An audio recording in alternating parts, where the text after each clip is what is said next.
Yeah, this guy's the greatest of all time. 17 wins in a row, breaking Anderson's record. 2 division champion in 2 of the hardest weight classes to do so. The most title defenses at lightweight and a legit title defense in a second weight class. A resume of Ian Gary, Jack Della Maddalena, Dustin Poirier, Charles Oliveira, Alexander Volkanovski twice, Arman Tsarukyan. One of, if not the most well-rounded fighters of all time with elite grappling and now equally elite striking. And I'm sorry to say, whether you like it or not, Islam Makhachev is now the greatest of all time. And in this 8 to 9 minute clay session, I'm going to objectively prove that. When assessing who the greatest of all time is now, most people will bring up 2 fighters, Jon Jones and Georges St-Pierre. So we need to stack up Islam's resume to theirs.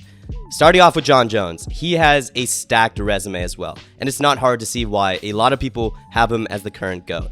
Like Islam Makhachev, he is a 2-division champion in light heavyweight and heavyweight, the youngest champion ever at just 23 years old. Most light heavyweight title defenses at 11 consecutively, I might add. He has 13 title defenses, which is the most of all time, 16 title wins, which is also the most of all time.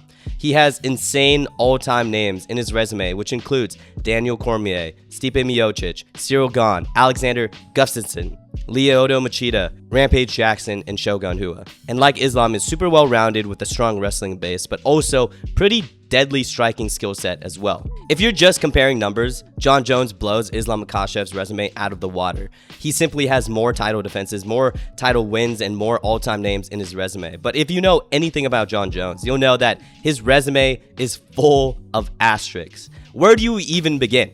First of all, Jon Jones has been stripped of the title a whopping 3 separate times. The first strip came after his infamous hit-and-run incident where he hit a pregnant woman and ran. The second was before he was going to fight Daniel Cormier for the first time at UFC 200, but was pulled off the card after testing positive for clomiphene, which increases testosterone production.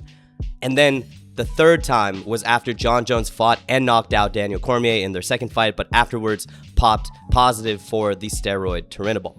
So yeah, getting stripped of the title 3 times isn't really a good look or case for GOAT material, something that Islam Makhachev doesn't even have close to having on his resume. And speaking of something Islam doesn't even have close to having on his resume, Jon Jones for 2 years ducked the #1 contender. Remember the Tom Aspinall saga? Of course you do. Jon Jones pulled out every single excuse not to fight the literal interim champion and clear #1 contender. He said that Tom Aspinall didn't deserve it for some reason on Twitter. He used his planned fight with Stipe as an excuse to not fight Tom. And then finally, after over a year of inactivity, holding up the division and defending his belt against an old-ass Stipe, he retired, not even giving Tom the chance to fight him.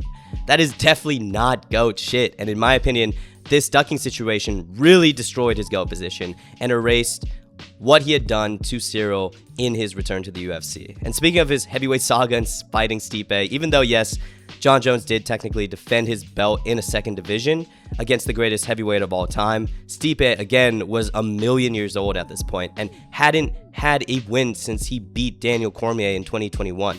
On the flip side, Islam Makhachev defending his second belt against the clear #1 contender and young and super talented Ian Gary. So yeah, there was a big difference between Jon Jones's title defense at a second weight class and Islam Makhachev's title defense at a second weight class. So even though Jon Jones's resume by sheer numbers alone is better than Islam Makhachev's, I mean, because of all the asterisks, all the bullshit, all the drama that he has added on top of his career, it's kind of evened out those other accomplishments that he has had in his resume. And there's a strong argument that Islam Makhachev's much cleaner resume is better than Jon Jones's now. And speaking of a much cleaner resume, Islam Makhachev's resume is starting to compare really well against Georges St-Pierre, who has none of the baggage that Jon Jones has as well. Both guys are 2-division champions with insane win streaks and all-time names in their resume. And despite the dominance of Islam recently, he's gotten a lot of criticism, especially with his last 2 fights, for how boring he's been, how most of his fights have been ending in decision recently, and how he doesn't take risks and takes a very wrestling-heavy approach, a control approach, and doesn't seek finishes. Doesn't that sound familiar? Before GSP was this beloved GOAT and legend that we know him as now, he was facing the exact same criticisms at the height of his career, except on paper, it was actually way worse for GSP.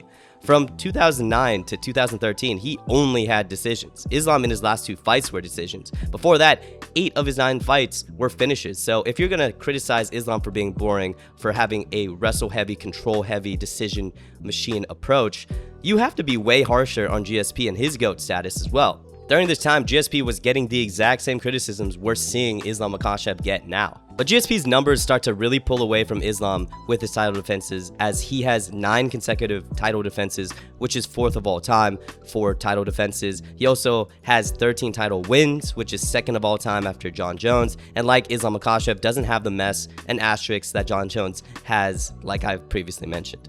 It's a pretty clean resume of 26-2, and those 2 losses were eventually avenged definitively.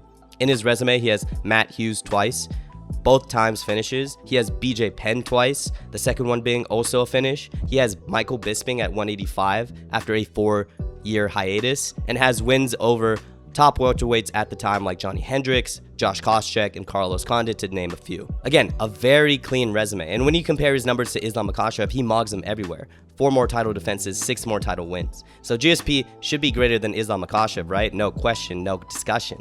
Well, during this time, GSP's time, it was way easier to get a title shot given how shallow the divisions were with contenders. GSP got a title shot in his only 3rd fight in the UFC. That's how little contenders there were for Matt Hughes at the time. And it's not just GSP, I think this comment perfectly sums it up.